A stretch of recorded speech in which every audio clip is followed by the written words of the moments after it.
আসানসোলের কন্যাপুর পিএইচি দফতরে ঠিকাদারদের বিক্ষোভ। কোটি টাকার উপরে প্রাপ্য পাওনা পাওয়ার দাবিতে বিক্ষোভ সামিল ঠিকাদারেরা। দীর্ঘ 14 মাস ধরে মেকানিক্যাল এবং সিভিল দফতরে কোনো পেমেন্ট হচ্ছে না বলে অভিযোগ তুলে বিক্ষোভে সামিল হন আসানসোলের ঠিকাদাররা। পিএইচি দফতরের এক ঠিকাদার দেবনাথ মিত্র বলেন, আসানসোলে প্রায় 500 জন কর্মী ঠিকাদারদের আন্ডারে কর্মরত রয়েছেন। গত 14 মাস ধরে বকেয়া টাকা না পাওয়ার কারণে কর্মীদের বেতন দিতে পারছেন না ঠিকাদাররা। আগামী 2 তারিখ থেকে কর্মীদের বেতন বন্ধ রাখবেন তারা। বিষয়টি পিএইচি দফতরের এক্সিকিউটিভ ইঞ্জিনিয়ারকে জানানো হয়েছে।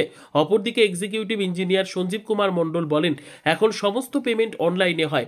এপ্রিল মাস থেকে পেমেন্ট বন্ধ রয়েছে। ঠিকাদারদের এই মর্মে ডেপুটেশনের কথা স্বীকার করে নিয়ে বিষয়টি ঊর্ধ্বতন কর্তৃপক্ষকে জানানো হবে বলে তিনি জানিয়েছেন। আসানসোলের বিভিন্ন এলাকায় পানীয় জলের সরবরাহ করে পিএইচি দফতর। আগামী 2 তারিখ থেকে প্রাপ্য টাকা না পাওয়ার কারণে কর্মীদের বেতন বন্ধ হলে তীব্র জল সংকট দেখা দেওয়ার আশঙ্কা প্রকাশ করেছে অনেকেই। কাজল মিত্রের রিপোর্ট, নিউজ সমাজিতৈষী। স্যার, আজকে আপনার এখানে ডেপুটেশন দিল, তারা অনেকদিন ধরে তাদের বকেয়া পাচ্ছে না ঠিকাদারেরা। এই ব্যাপারটা আপনাদের কি অসুবিধা হচ্ছে বা কি কারণে পাচ্ছেন না তারা? অসুবিধা হচ্ছে মানে আমাদের এই বিগত এপ্রিল মাস থেকে আমাদের পেমেন্টটা, সত্যি কথা বলতে আগে একটা পেমেন্ট আমাদের নর্মালি যেটা হতো স্বাভাবিক নিয়মে আমরা রিকুইশন দিতাম, মানে আমাদের এখন তো সবই অনলাইন সিস্টেমে, আমরা যেরকম রিকুইশন দিতাম এটা 2-3 মাস অন্তর একটা টাকা চলে আসে। এপ্রিল মাসের পর থেকে দুটো সমস্যা হলো। তার আগে মানে জেজেএমটা তো আগের বছরই বন্ধ হয়ে গেছে। এবার জেজেএমে এরা অনেক কাজ করেছে, তার টাকাটা পেন্ডিং পড়ে গেছে। প্লাস নর্মাল যে অপারেশন মেনটেন্যান্স, যেটা আমাদের স্বাভাবিক মানে যে স্কিমগুলো চলছে সেটা পরিচালনা করার জন্য যেটা মিনিমাম টাকার প্রয়োজন হয়, মানে তাদের যে অপারেটরদের বেতন বা মিনিমাম আমাদের কিছু খারাপ হলে রিপেয়ারিং বাবদ যে খরচ, বা আসানসোলে যেহেতু জলের খুব সংকট, কিছু কিছু এমার্জেন্সি কাজ আমাদের করতেই হয়। এখানে তো কোনো জল নেই, মানে এখানে সব জলই হচ্ছে আমাদের মাটির নিচে, কোনো জল নেই, সবই বেশিরভাগ পিএইচি দেয়, আর নাহলে মিউনিসিপ্যালিটি থেকে দেয়।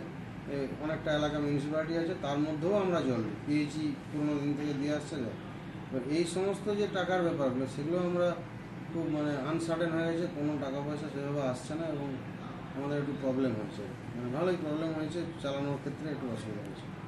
তো স্যার, ওরা যেটা বলছে যে 1 তারিখ থেকে তারা স্টাফদেরকে পেমেন্ট বন্ধ করে, তার সেক্ষেত্রে তো জলের একটা অসুবিধার মুখে পড়বে। অসুবিধা তো পড়বো, আমরা দেখছি এটা কীভাবে মেটানো যায়। মানে পেমেন্ট বন্ধ করে গেলে এটা খুব অসুবিধা হয়ে যাবে আমাদের জন্য। দেখছি সেটা কীভাবে আমি উপরে কথা বলে যাতে এটা বন্ধ না হয়, আমি তার চেষ্টা করি। পেমেন্ট বন্ধ কেন স্যার, কিছু বোঝা যাচ্ছে যে কেন বন্ধ এইভাবে এরকম? এটা তো কেন বন্ধ এটা আমাদের পক্ষে বলা মুশকিল। আমরা তো যেটুকু যেটুকু আমার সীমাবদ্ধ এরিয়ার মধ্যে, আমরা এখানে কলকাতায় আমার সব জায়গায় যাই, সবাই বললো টাকা পয়সা পাওয়া যাচ্ছে না, এটাই বলবো। তার উপরের লেভেলে কি ব্যাপার বা আমরা এটা জানা। জল জীবন মিশনের যে বলছে ওনাদেরও টাকা বাকি রয়েছে। হ্যাঁ, জল জীবন মিশনের টাকা অনেক বাকি পড়ে আছে। সেটা কেন পড়ে আছে, কি পড়ে আছে, এটা আমি বলতে পারবো।